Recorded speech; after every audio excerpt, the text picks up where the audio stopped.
Naisiman ang 31 anyos ang nooy youth volunteer sa Iriga City na si Jolan Urban. Aminado si Jolan na hindi naging madali para sa kanya at sa kanyang pamilya ang sitwasyon nila noong nag-aaral pa siya. Kaya naman malaki ang kanyang pasasalamat sa scholarship program ng pamahalaang panlungsod ng Iriga sa pangunguna ni Mayor Madeleine Yorobe Alfelor. Ako po ay naka-take na po ng 3 course. At sa 3 course po yan ay patuloy pa akong tinulungan ni Mayor. Tapos puso po ako nagpapasalamat kay Mayor Madeleine po kasi sa katunayan po is 3 po kami naging scholar niya and still po ngayon, scholar pa din po siya ni Mayor.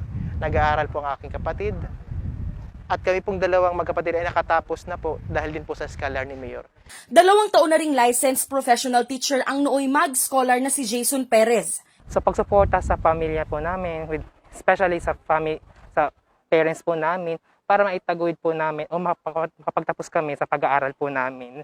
Matapos magpa siyang tumigil sa pagiging majorette sa kanilang paaralan, mag-scholar na rin hanggang ngayon sina Joy, Kay at Angelica. Mahirap po kasi nawala ng trabaho yung father ko. So, syempre, patuloy pa rin yung school expenses, yung tuition. So, nakatulong talaga siya ng malaki kasi hindi na siya inisip ng family ko.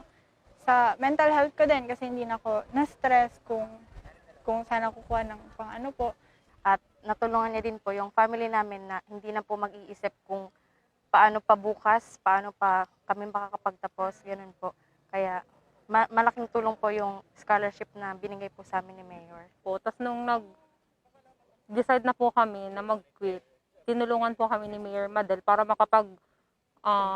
continue po ng scholarship. Kasi ever since, umaasa po kami sa scholarship. Ang nooy transferi sa isang pribadong universidad sa Iriga mula Cavite na si Emmy Joy, 2 taon ring naging scholar ng LGU. Thank you very much po na naging isa ko sa scholar dahil doon nakapagtapos ako.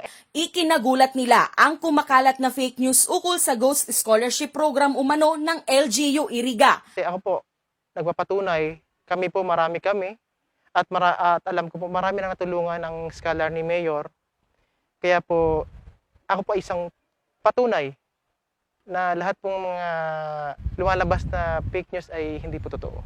Ako po makapagpapatunay na ako po isa sa mga naging scholar ni Mayor Madel. Start po na first year college ako hanggang nakagraduate po ako. Katunayan, libo-libo na ang nakapagtapos dahil sa scholarship program ni Mayor Madel. Mostly are private, some are public. Pero usually full scholars hinda. Gabos na mga sa academics, gabos yan pinagtatauming libre. Paano man makatatapos kung dai mo i-full yan o i-staggered mo lang. Tama. Itong iba talagang they really want to finish ang college nila, they want to finish a degree. Salungat ito sa mga kumakalat na paninira sa alkalde. Actually, board member pa lang ako, dakulo na akong scholars. So more or less, thousands na ang napatapos ko. Wow! Thousands na. Tapos, nakailang years na din akong as mayor, local chief executive. Nag-start ako mga 500, 300 na mga scholars. That's yearly. Mamuyahon pag nag-aapod sinda na nagpapasalamat dahil nagiging maray ang buhay ninda. Sa kabila ng mga paninira ng iilan, nangako ang lokal na pamahalaan na hindi nito maaapektuhan at magtutuloy-tuloy ang scholarship program ng LGU para sa mga estudyanteng determinadong makapagtapos ng pag-aaral para mabigyan ng magandang buhay ang kanilang pamilya at makapaghatid ng karangalan sa lungsod ng Iriga.